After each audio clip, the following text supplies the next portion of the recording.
Welcome back to Inside the Philippines Journals. Today's story comes from a man who spent his whole working life reading gauges and pressure lines. A man who trusted numbers because numbers, at least, don't lie to you. He is Joost, 59 years old, from a small town near Utrecht in the Netherlands. 30-odd years an HVAC technician, heating, cooling, ventilation, the sort of man who reads the manual cover to cover before he touches a single screw. He came east after the quietest, hardest thing in his life, looking to start again on almost nothing. And on the surface, what you're about to hear is a simple thing. A look inside an ordinary daily life in Cebu, on a small fixed income, counting pesos at the market like anyone else here. But underneath that ordinary life, there is a reason the income is so small, and a reason he counts so carefully now. If you've ever been lonely enough to let a warm voice do your thinking for you, you'll understand this one. Drop a comment and tell us where in the world you're watching from. We read them all. Share your own story if you have one. And if these testimonials mean something to you, hit like and subscribe, because there are men out there right now who need to hear this before they book the flight. Here's his story, in his own words. Come in. Mind the step there. The landlord keeps saying he'll fix the tile. He has said it for a year now. This is it. This is the whole place. One room, really, with the kitchen along that wall and the bathroom behind the curtain. I live in Mandaue, just over the line from Cebu City, up a little street off the main road where the tricycles queue. I paid 12,000 pesos a month for this, about 190 euros, call it $200. It is not much to look at, but the ceiling fan works. The water runs most days. And from the window, if you lean, you can see a strip of the sea by Mactan. I want to show you what a life costs here. The real number, not the number in the brochures. People make videos. You have seen them. Sitting on a beach, saying you can live like a king in the Philippines for nothing. I am not a king. The first live on about $1,400 a month. 1,300 euros, near enough. And I am going to walk you through exactly where every peso of it goes, because that arithmetic is the only thing I have left that is truly mine. Here is my morning, if you want to see it, because a life is really just its mornings repeated. I wake before 6. You do not need an alarm in this country. The roosters and the tricycles and somebody's karaoke settle that for you. I have coffee, the cheap kind from a sachet, 3-in-1, sweet as syrup, which I would have sneered at in the Netherlands and now rather like. I walk down to the main road, past the little sari-sari store where the woman knows me now and calls me Tito. And if I am going into the city, I take the jeepney, 11 pesos, less than a fifth of a euro, packed to the roof, and you pass your coins hand to hand up to the driver, and the change comes back the same way, and no one ever steals it, which tells you something about a place that the newspapers do not. On a good week, I let myself go to the Ayala Center in Cebu, the big mall, not to buy, just to sit in the cool air I do not have at home and watch the families, the kids in their school uniforms, the whole country that has somewhere to be. That is my air conditioning. A free hour in a shopping center. A man makes his luxuries out of what is around. Let me explain the money first, because people always ask, and it is not what they think. I am 59. That is too young for the Dutch state pension, the AOW we call it, which does not start until you are 67. So this is not that. What I draw is an early company pension from the fund my employer paid into all those years, a bridge A prepension, the sort a man in the trades can take early if he is willing to take less. And I took less. I took it worn out, and grieving, and I ran. So this 1,400 a month is a bridge to a pension I cannot touch for 8 more years. Every month between now and then, this is the whole of it. There is nothing behind it. There used to be something behind it. I will get to that. But first, the Netherlands. I should tell you about the Netherlands, so you understand what kind of man walked onto that plane. I am from a town you have not heard of, near Utrecht. Flat country, canals, cold in a way that gets into the joints. I fixed climate systems for a living, 31 years of it. Ductwork in office towers in the Randstad, heat pumps, the big rooftop units that hum over the shopping centers. I was good at it. I am not bragging. It is simply true. You learn to listen to a system. A compressor tells you it is dying weeks before it dies, if you know the sound. I trusted that. I trusted a pressure gauge more than I ever trusted a promise, and for 31 years that served me. And I had Ineki. We married young. She was a school administrator, sharp, funny in a dry way that I loved. The only person who could make me laugh at myself. We had a little house near Utrecht, a garden the size of a tablecloth, a life with no drama in it, no children. That did not happen for us, and after a while we stopped talking about why. We had each other. I thought that was plenty. I still think it was plenty. Then she got sick. Cancer. I will not walk you through all of it, because it is hers, not yours, and some things a man keeps. But it was 2 years. 2 years of hospitals in Utrecht, of scans, of me learning to be a nurse when I had only ever been a mechanic. I learned to read her the way I read a machine, her color, her breathing, the small changes. In the end, I could tell how the night would go just by how she said my name. And then, one morning in the spring, she was gone, and the house was so quiet, I could hear the refrigerator switch itself on and off. That sound. I would sit at the kitchen table and listen to the compressor cycle, on and off, and think. That is the last thing in this house that still has a heartbeat. I stopped being able to work. I would go to a job site and stand there with my tools and forget what I had come to do. So I did the thing that everyone told me not to do. I took the early pension, sold nothing yet, and I sat with what we had saved. The two of us, careful people, savers. Not a fortune. Around 24,000 euros in the account. $27,000, if you want it that way. 1.5 million pesos, I would later learn to think of it as. That was the whole of what Ineki and I had put by for an old age we were going to have together. And the house was too loud with quiet. Everyone kept telling me to give it time. But time in that house was the enemy. So one night, late, I did what a lonely man does at a kitchen table at 2 a.m. with a laptop and a glass of Genever. I typed the word Philippines into the search bar. I do not fully know why the Philippines. Warm, I suppose. English spoken. Cheap, they said. Far. Mostly, I think, far. I wanted to be somewhere that did not have Ineki's absence in every corner. I am a careful man. I read the manual, remember. So I read for weeks. Cost of living, visas, the warnings. Oh, there were warnings. Whole forums of bitter men warning other men. And I read them the way you read the safety label on a ladder. Yes, of course. But that is for careless people. Not me. I fix things. I read the fine print.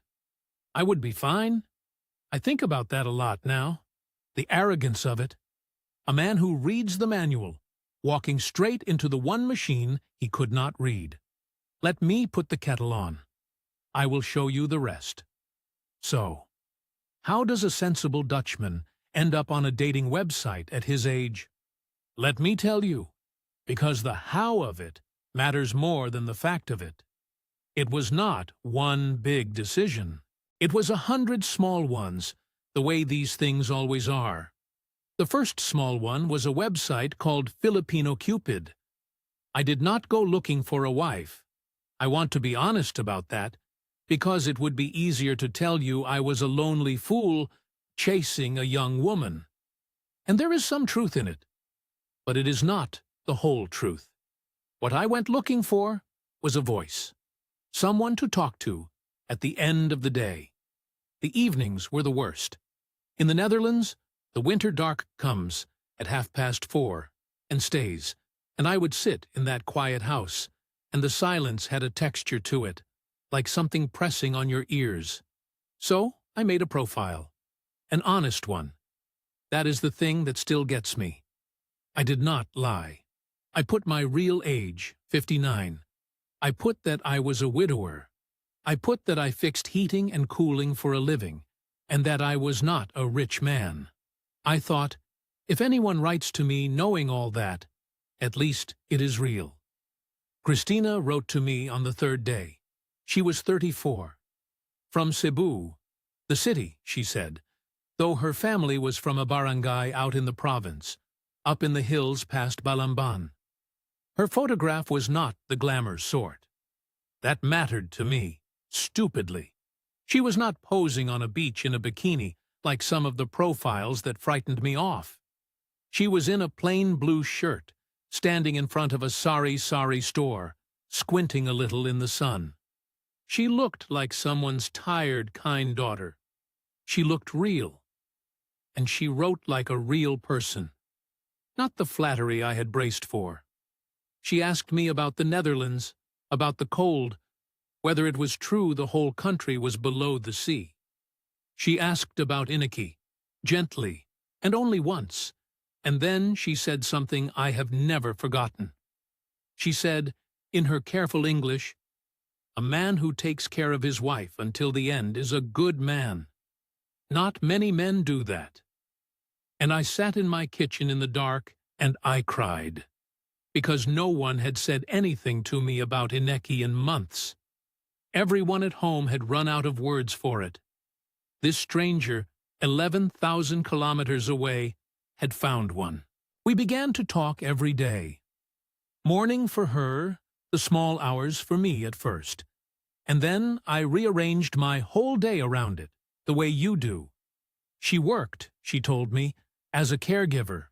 She had done 2 years in a home for the elderly in Cebu, and before that, a contract in Singapore looking after an old couple. That fit. Eldest daughter, the one the family leans on. She sent money home to her mother and to a younger sister she was putting through nursing school. She told me all this not as a complaint, but the way you would mention the weather. This was simply her life. Utang na loob, she called it once, when I asked why so much fell on her. A debt of gratitude. You owe your family for your existence, and you pay it your whole life. I found it beautiful, honestly. In the Netherlands, we ship our old people off to homes and visit on Sundays, if we remember. Here was a woman who sent half her wage home without being asked. What a heart, I thought. What a heart on this one. We video called on Messenger. That was important to me. I had read that the scammers avoid the camera, and she never did.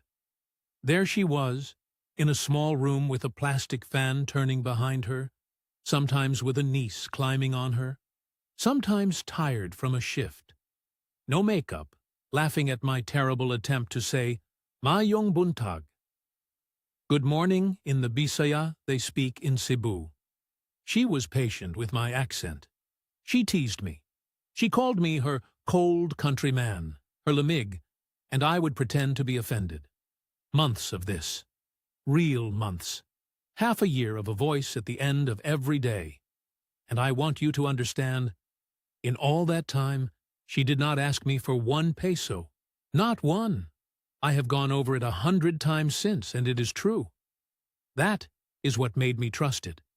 In my head I was running the checklist from those forums. Does she ask for money? No. Does she avoid the camera? No. Does her story stay consistent? Yes. Every warning sign, I ticked the box the right way. I was a careful man doing his careful checks, and I passed myself right through the gate. The truth is, the checklist was the trap. A patient one does not ask on day 3. A patient one waits until you have booked the flight yourself. Because that is what happened. I booked the flight. Somewhere in the 5th month, sitting in that quiet house, I realized I had not felt the silence in weeks, because she had filled it. And I thought, what am I doing here, in the cold, listening to the refrigerator, when there is a warm voice waiting? I did not tell many people. My brother Peter, back in Utrecht, I told, and he went quiet on the phone in a way I did not like. You have known her on a screen, he said. That is not the same as knowing her. I told him he was a pessimist. I told him he did not understand what the quiet was doing to me. He let it go. He is my younger brother. He has spent his life letting me be the stubborn one. I flew to Cebu in the October. 20 hours, 3 planes. And I remember the door of the aircraft opening at Mactan Airport, and the heat coming in like opening an oven you have forgotten is on. 31 degrees at 10 at night. The air thick with jet fuel, and something green underneath it. Something growing. And there she was, past the barrier, smaller than I had pictured, holding a little paper sign with my name spelled wrong. Use, it said, 1 letter short. She had been too shy to ask me how to spell it. I want to tell the younger men who watch this something about that moment. Everything after it went the way it went. But that moment, when she saw me and put her hand over her mouth and laughed, I do not believe that was fake. I have turned it over and over. I think, even now, that some of it was real. That is the part they never warn you about. It is not that none of it is real. It is that you cannot tell which parts. Cebu swallowed me whole, in the best way, those first weeks. Let me tell you what it is actually like, because this is where the money story really begins, and you should see the place the way I saw it. She had booked me a small hotel near Fuente Osmeña, the big rotunda in the middle of the city where the traffic goes around and never stops. In the mornings, I would walk down Mango Avenue past the shuttered bars from the night before, and the whole city would be waking up. The jeepneys already packed, the ones marked 04L and 17B roaring past with people hanging off the back, the smell of them, diesel and grilled something and the sweet rot of the drains after rain. I loved it. God help me, I loved it. After the Grey Order of the Netherlands, this was a place that was alive in every direction at once. Christina showed me her Cebu. Not the tourist Cebu. She took me to the carbon market down by the old part of town, this enormous sprawling chaos of a place where you can buy a kilo of mangoes for 40 pesos and a live chicken 2 stalls down. She taught me to haggle, laughing at how bad I was at it. A Dutchman should be good at haggling. We are famously careful with money, but I could not do it. I kept overpaying because the woman selling had a face like someone's grandmother, and I could not stand there arguing over the price of tomatoes. Christina would step in, rattle off something fast in Bisaya, and get it for half. "You are too soft, cold countryman," she said. "They see you coming." She was right. They did see me coming. I just thought she was on my side of it. She took me places in those first weeks that I still cannot think about without a complicated ache. Down to Oslob, 3 hours south along the coast, where the tourists swim with the whale sharks. I did not swim. I am a Dutchman. I do not put my body next to a fish the size of a delivery van. But I stood on the boat and watched her laugh in the water, and thought I had never seen anyone so alive. We took the fast ferry from the Cebu pier across to Bohol one weekend, 2 hours over water, the color of a swimming pool, and rode a habal-habal, one of the motorbike taxis, 3 of us on one seat, up to see the chocolate hills, and she held on to me the whole way, and I felt about 30 years old. In the evenings back in the city, we would eat at the Larcian, the barbecue stalls near Fuente, pesos a stick pork and chicken, and the little intestines she loved, and I pretended to, smoke everywhere, San Miguel sweating in the bottle, and I would look at the bill, 200 pesos, for the both of us to eat until we could not move, 3 euros. And that thought would come again. The poison seed of it. A man could live here on almost nothing. We walked Colin Street, the oldest street in the whole country, she told me, proud of it, though it is a shabby, loud place now, and she bought me a cheap watch from a stall there because mine had stopped, and I still have it, and it still keeps better time than I did. We ate at a Mang Inasal one night, the grilled chicken places, unlimited rice, and I remember doing the arithmetic in my head. A full meal for 2 of us for under 300 pesos, less than 5 euros, and thinking a man could live on almost nothing here. That was the seed of the whole disaster, that thought. A man could live here on almost nothing. What I did not add up was how many other people that man would be living for. I met the family in the 2nd week. This is where a foreigner should slow down, and I did not. She took me on the bus, up into the hills past Balamban. 3 hours of switchbacks, and a driver who overtook on blind corners while everyone crossed themselves. Up to the barangay where her mother lived.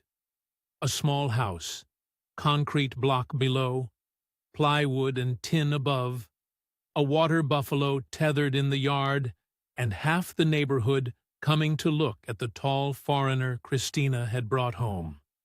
And they were kind to me. I have to say that clearly, because it would be easier to paint them as villains, and they were not simple villains. The mother, Nane, cooked all day, a whole pig's worth of lechon they could not afford, I realize now, put on for me. The little cousins practiced their English. The sister, Jocelyn, the nursing student, showed me her textbooks shyly. They fed me and honored me, and made me feel, for the first time since Ineki, like I was part of something with more than one heartbeat in it. I sat in that yard in the evening with a warm San Miguel, the roosters going even at dusk, karaoke drifting up from a house down the hill, someone murdering a Whitney Houston song, and I thought, I could be happy here. I could actually be happy again. That was the hook, not Christina alone, the whole warm, loud family of them, and the version of myself I got to be inside it. In the Netherlands, I was a widower who fixed air conditioners. Here I was somebody. Here I was Tito Just, Uncle Just, the good man who takes care of people. I did not understand yet how expensive it is to be somebody. The first money was for the mother, and I want to walk you through exactly how it happened, because if you have never been inside one of these, you imagine a woman with her hand out, and it is nothing like that. It is so much gentler than that. It is so much more reasonable. Nane had a bad chest. That was true. I heard it myself. A wet rattle when she breathed. And me being who I am, a man who listens to systems for a living, I did not like the sound of it at all. They took her down to a hospital in Cebu City, and the bill for the tests and a few nights came to a little over 60,000 pesos, About 950 euros, $1,000 near enough. Now, here is the thing. Nobody asked me. That is what I need you to understand. Christina was on the phone in the corridor, quietly, trying to work out which relatives could put in what.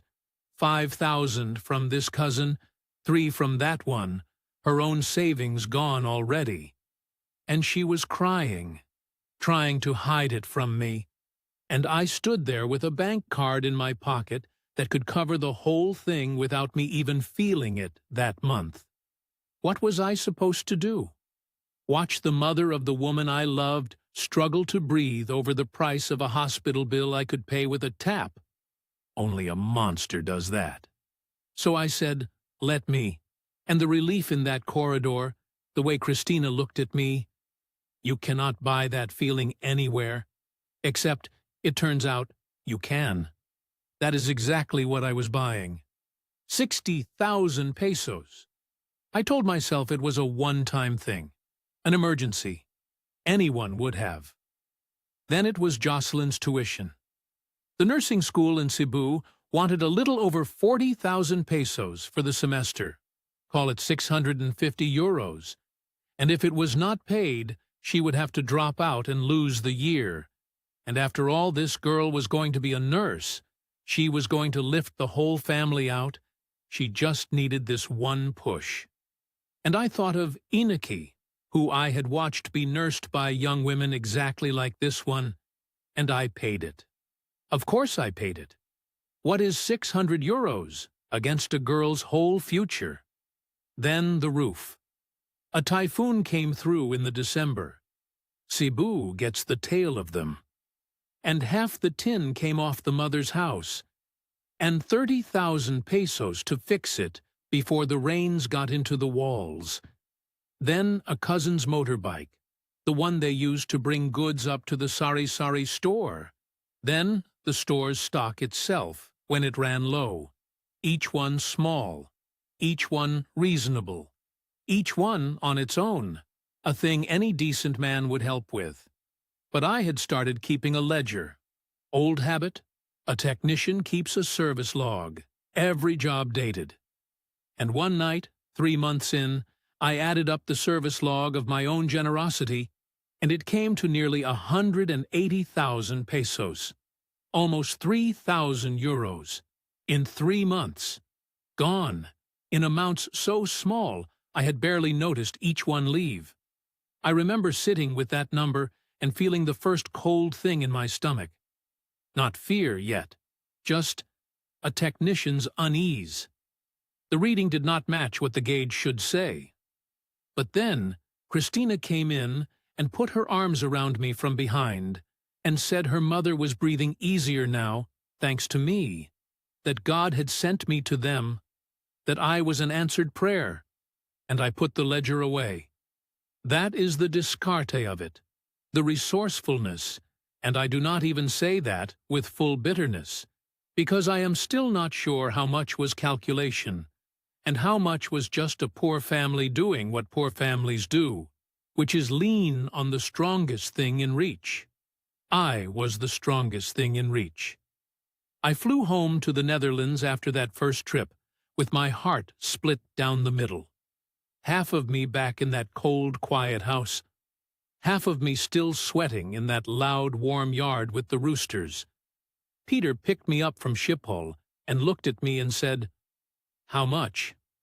Not how was it? How much? I told him a number lower than the truth. He did not push. But he watched me the whole drive home with a look I knew, the look I give a compressor that is making a sound it should not make. I went back to Cebu in the March, and this time I did not book a return flight. Here is where I stopped being a visitor and started being a resident, and where the real money, the savings, the 24,000 euros Ineki and I had put by, started to go. I want to lay it out plainly, because the point of telling you all this is the arithmetic, and I owe you the honest arithmetic. I rented a proper apartment, a nicer one than this, over in a subdivision in Mandaue. 18,000 pesos a month, near enough 300 euros. Christina more or less moved in, though she kept her place too, which I paid for as well, for the sake of her family's face, because an unmarried woman living with a foreigner is a scandal in a Catholic barangay, and this way the neighbors could pretend. I understood that. I am not without sensitivity to how a small place talks. And we began to talk about a house. Our house. This was Christina's dream, and it became mine. Or I let it become mine. Not renting forever like a tourist, building something. A real house, up near her mother's land, where the air was cool, and the view went all the way down to the sea. She showed me the spot, a green slope with a mango tree on it, and she painted the picture so well I could see the two of us old on the porch of it. Now, I had read the manual. I knew, I want to be clear, that I knew, going in, that a foreigner cannot own land in the Philippines. It is in the Constitution. I could own a condominium in a building, up to the foreign limit, but land, never. Everyone tells you this. The forums scream it. So how, you are asking, did a careful man who knew the rule still lose the money on it? Let me tell you how, because it is so ordinary. The land was her family's, her uncle's, technically, part of the ancestral plot. You cannot buy it as a foreigner, but the house you build on it, well, the house is just materials and labor, and it would be in Christina's name. And Christina and I were as good as married, and family is family, and utang na loob runs both ways, does it not? I had lifted them up. They would never see me without a roof. That was the logic. Every piece of it felt solid when she said it in that yard, with the family nodding along. It is only when you write it down cold, later, that you see there was never one single thing in that house that I could hold in my own hand. Not the land it stood on, not the title, not the name on any paper. I was pouring concrete onto ground I could be walked off of at any time by people whose only bond to me was gratitude. And gratitude, I have learned, is not a legal instrument. The build was staged, the way it is here. You pay for a phase, it goes up, you pay for the next. First the foundation and the posts, 200,000 pesos. Then the block walls, another 250. Then the roof and the windows, the finishing, the tiles Christina wanted from the shop at SM City, Cebu, that cost more than tiles have any business costing. Every phase there was a reason the last estimate had been low. Cement had gone up, the hauler charged extra for the bad road, the uncle's friend who did the labor needed paying in advance. By the time it had a roof on it, I had put in something close to 900,000 pesos. 14,000 euros. More than half of everything Ineki and I had saved in a lifetime, standing on someone else's ground, under someone else's name. And there was the visa treadmill running the whole time underneath, bleeding me in small ways. I was on a tourist visa, 30 days at a time, extending and extending at the Bureau of Immigration on the fees they charge, doing the occasional visa run, flying out to Hong Kong or Kuala Lumpur for a night just to come back with a fresh stamp. The plan, the thing that made it all supposedly fine, was that Christina and I would marry, and I would get the 13AA, the spouse visa, and then I would have real status, a real footing. We were always about to do the paperwork.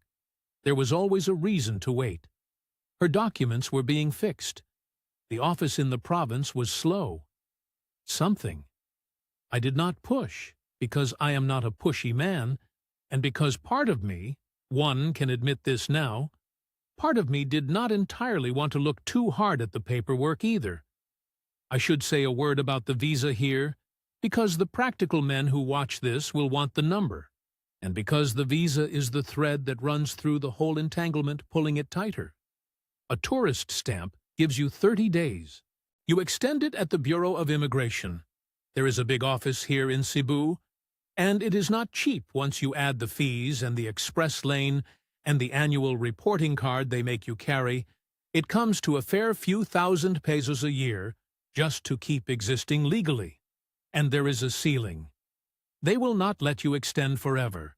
So every so often, you must physically leave the country and come back.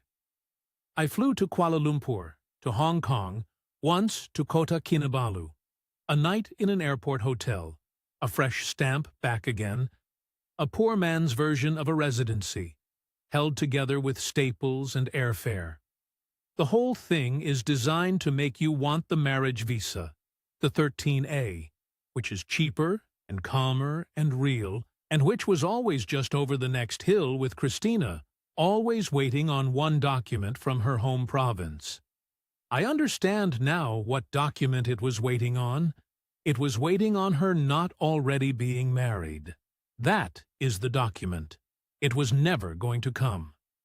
Then Christina wanted a business, a little eatery, a carinderia, down near the school where Jocelyn studied. A good spot. Students always hungry.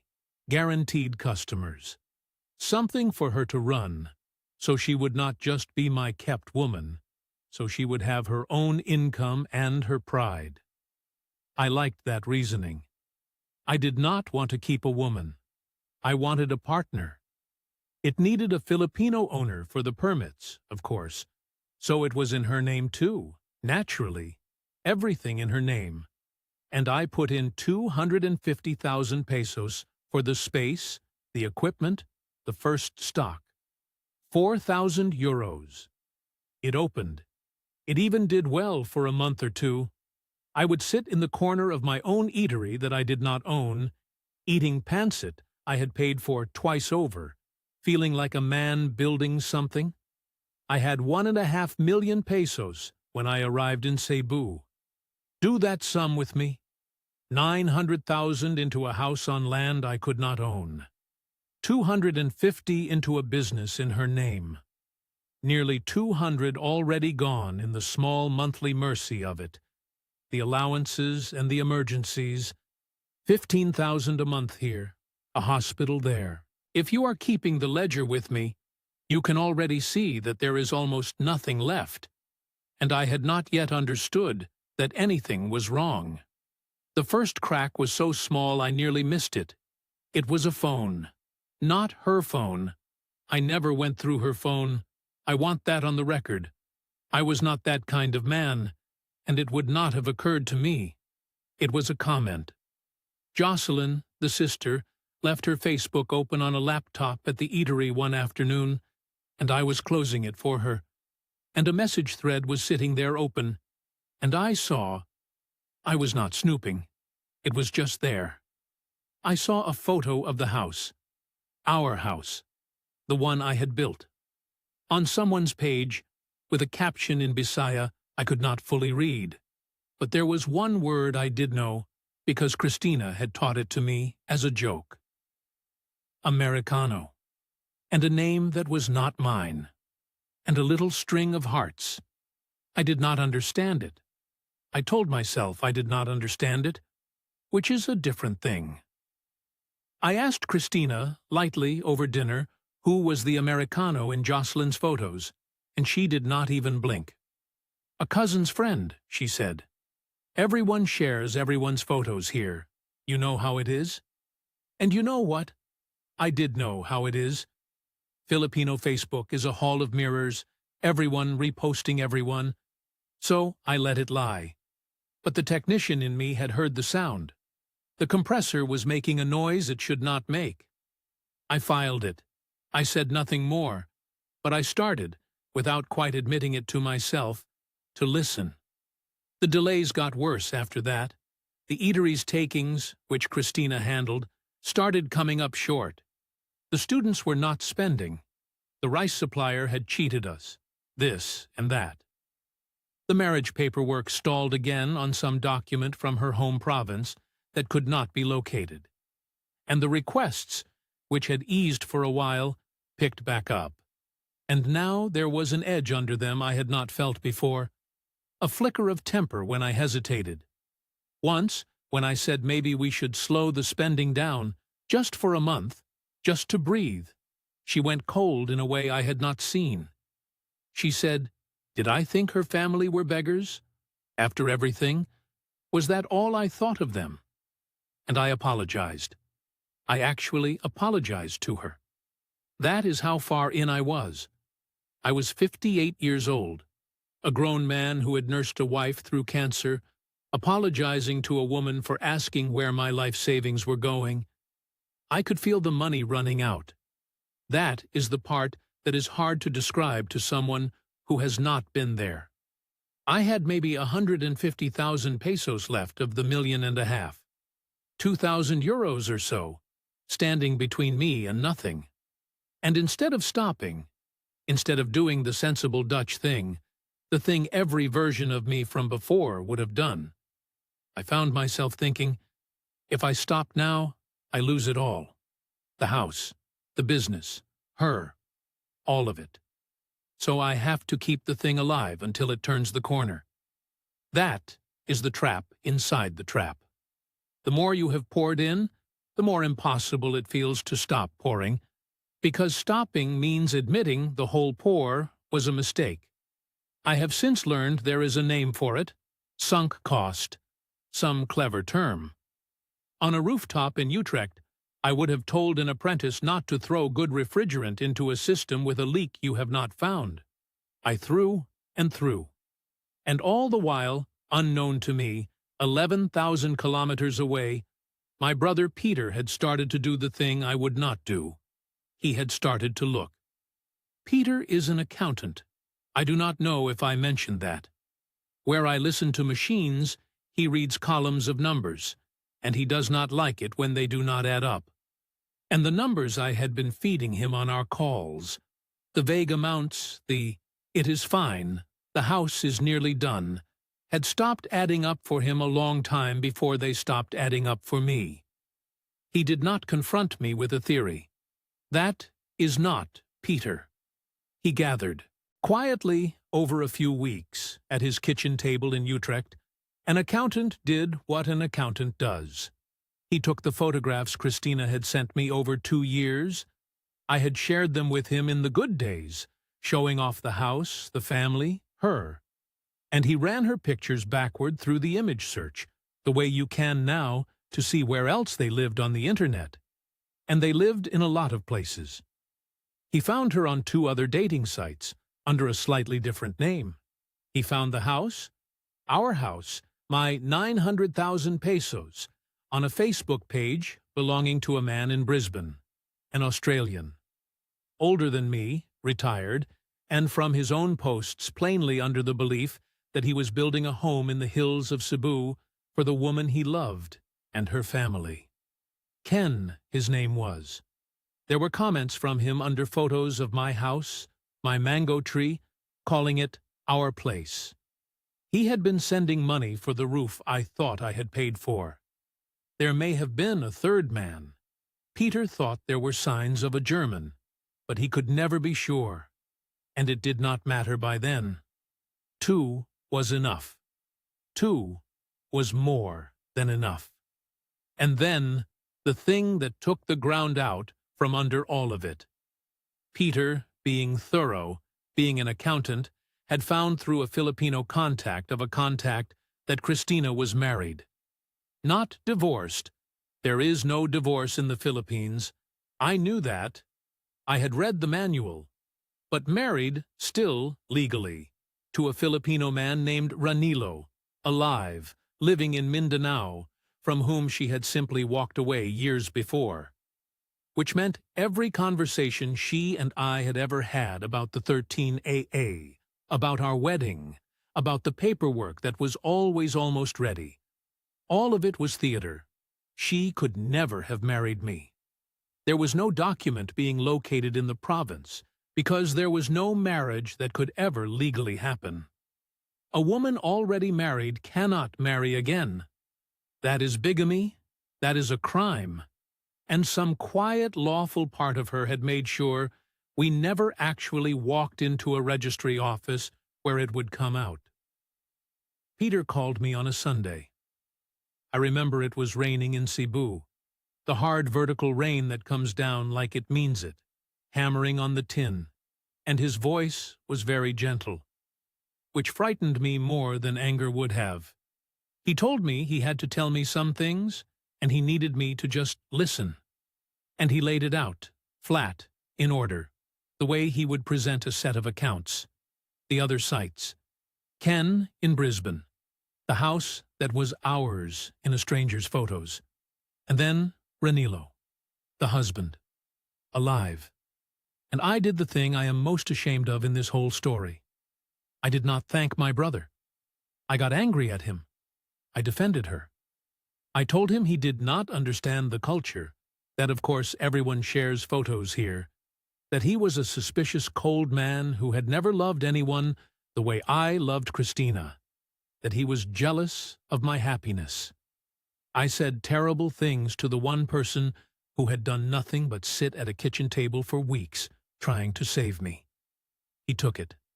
He said, "Just, I will send you everything. Look at it or do not look at it. I love you, and I am done fighting you." And he hung up, and he sent me a folder of screenshots, and I did not open it for 2 days. When I finally opened it, alone, in that apartment, with the rain still coming, I saw the Australian's page. I saw his comments under my mango tree. "Can't wait to retire here with you, babe." Under my tree. And something in me that I had been holding shut for 2 years just gave. The way a seal gives, all at once, after it has been weeping for a long time, and you have been pretending it was condensation. I did not scream. I am not a screamer. I sat very still, and I felt the whole warm, loud dream go cold and quiet, back to the quiet I had crossed the world to escape. I confronted her the next day. I did not shout. I laid Peter's pages on the table between us, the way you present a failed inspection to a client. And I watched her face, and here is the thing that still keeps me up. She did not crumble. She did not cry and beg, which some part of me was braced for and, God help me, hoping for, because tears I could have forgiven. Instead, she got angry. She turned it around on me.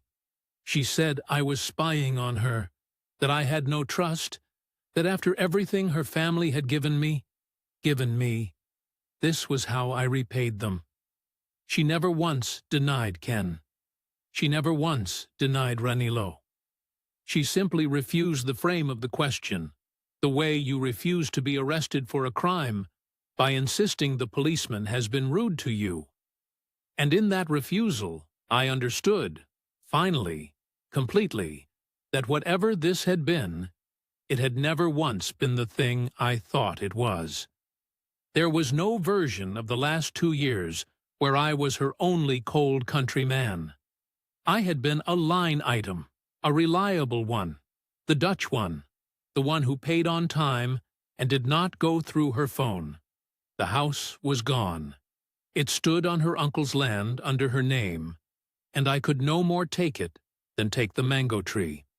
The eatery was gone in her name, and the takings, I now understood, had never really been short. The money had simply been going somewhere else the whole time.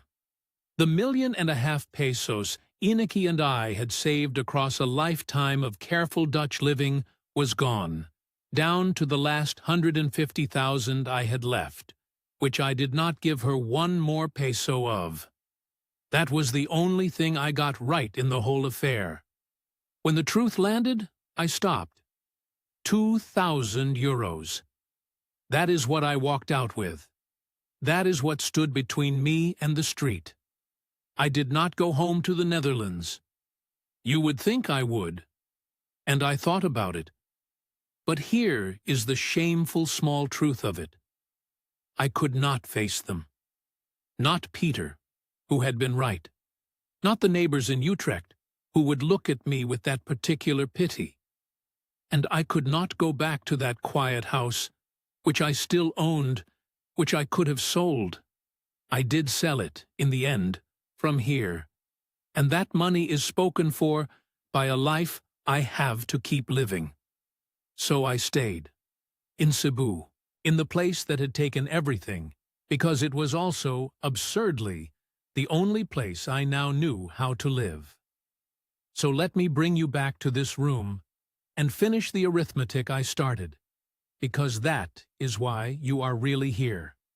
This is the life the whole story leaves you with. $1,400 a month, the early bridge pension, and 8 years until the real one starts.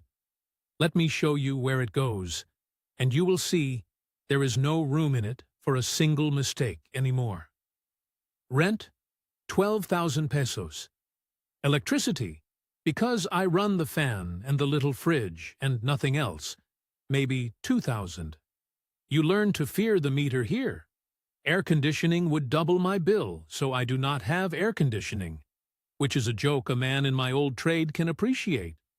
Water and the internet, another 2,000 between them. Food I keep to about 8,000 a month by shopping at the carbon market the way Christina once taught me to. Except now I actually haggle, because now I have to.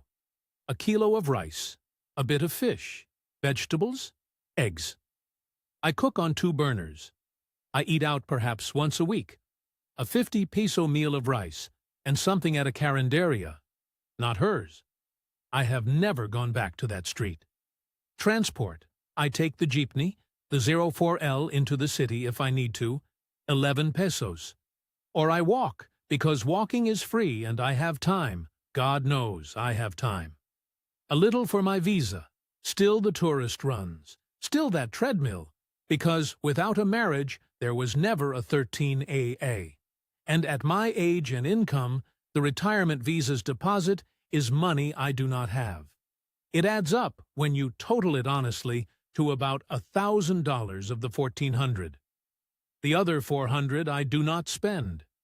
I save it. Of course I save it.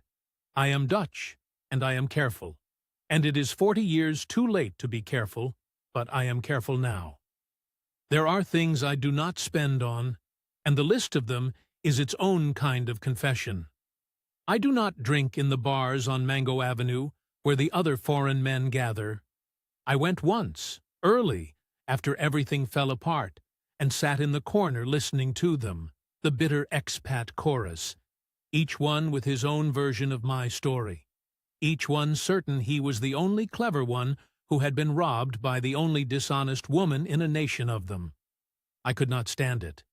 Not because they were wrong about the money, they had lost it same as me, but because not one of them would say the word I. It was always her, them, the culture, the country. I did not want to become that, a man on a plastic stool blaming the entire archipelago for a decision he made alone at a kitchen table in Utrecht. So I do not go. I do not have a motorbike, though everyone here has one, because a fall at my age with no real insurance is a bill I cannot survive. And I have learned to fear bills the way I once feared a leaking gas line. I do not fly home for Christmas. Peter offers, every year, to pay for the ticket. And every year I make an excuse, and we both know the excuse is shame. And we are Dutch, so we do not discuss it. What I do spend on, once a month, is this. I take the jeepney down to the carbon market on a Sunday, and I buy good coffee beans instead of the sachet, real ones, and a proper piece of fish. And I cook it slowly in this little kitchen with the fan going. And I eat it by the window with the strip of Mactan Sea in view. And for 1 meal a month, I eat the way Inaki and I used to eat, without doing sums. That is my whole indulgence.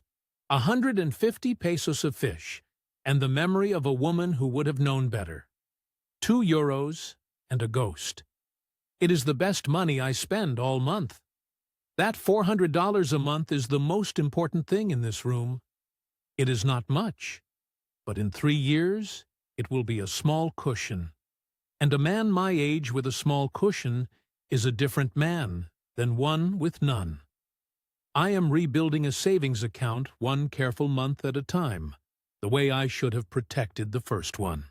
There is a bitter symmetry in it, that I have made my peace with. Do I hate her? People always want to know that. No, I did, for a while. A clean, simple hatred that was almost a comfort. But it did not survive contact with the place. I have watched, these 3 years, how people live up in those hills. I have watched what poverty does, how it makes every foreigner look like a lottery ticket, how a family will push a daughter toward a cano, the way you would push someone toward a lifeboat. That does not make it right. Ranilo, the husband, was real and hidden. Ken in Brisbane was real and lied to. My money was real and taken. Those are not cultural misunderstandings. Those are the choices of a person. But they were the choices of a person in a world I have now seen up close, and I cannot hold them the way I could when I hated her from a distance. I hold instead the fact that I did it to myself. A grown man. A man who reads the manual, who read every warning and decided they were written for other, more foolish men.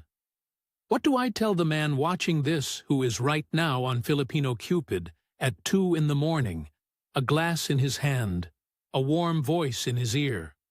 I tell him the checklist will not save you, because the good ones know the checklist too. I tell him, keep your money on your side of the water until there is a document with your name on it. And understand that here, there is almost never a document with your name on it. Not on land, and a house is only land you have decorated. I tell him a marriage that is always almost ready may be a marriage that legally cannot happen, and to ask gently, early, whether there was ever a husband, because there is no divorce here. And a great many kind women are still tied to men they fled. And I tell him the thing I most needed to hear, that being needed is not the same as being loved, and a lonely man cannot always tell the difference. And that is not a moral failing, it is just a very expensive one. Ineki would have seen through Christina in 10 minutes. That is the joke of it, the real joke. The one I laugh at alone in this room. The woman who could have protected me from all of it was the one whose absence sent me looking. I lost her. And then, in my grief, I lost everything she and I had built. And now I sit in a rented room in Mandaue and listen, in the quiet, to the little refrigerator switch itself on and off, the same sound as that kitchen in Utrecht. The last thing in the room with a heartbeat. I crossed the whole world and ended up listening to the same machine. But I am still here. The fan turns. The $400 goes into the account every month. And that, it turns out, is enough to get up for. It has to be. That was Just, 59 years old, from a small town near Utrecht, telling us the truth about a warm voice and a cold arithmetic. From a rented room in Mandaue, where he is, peso by careful peso, building himself a floor to stand on again. We do not bring you these stories to frighten you away from the Philippines, or to tell you that a woman in Cebu cannot love you, or that a family's need is the same thing as a family's greed. Because the honest ones among these stories, like Just's, refuse to make it that simple. There was real kindness in that yard in the hills. There was also a husband hidden in Mindanao, and a man in Brisbane paying for the same mango tree. Both were true at once, and learning to hold both at once is most of what wisdom costs. If Just's story reached something in you, take the one thing he wished someone had made him hear. That being needed and being loved can sound exactly alike to a lonely man, and the price of confusing them can be everything you saved. Leave him a word in the comments. He reads them from that room, and it matters more than you know. Tell us where you are watching from. Share your own, if you carry one. And take care of yourselves out there. This has been Inside the Philippines Journals.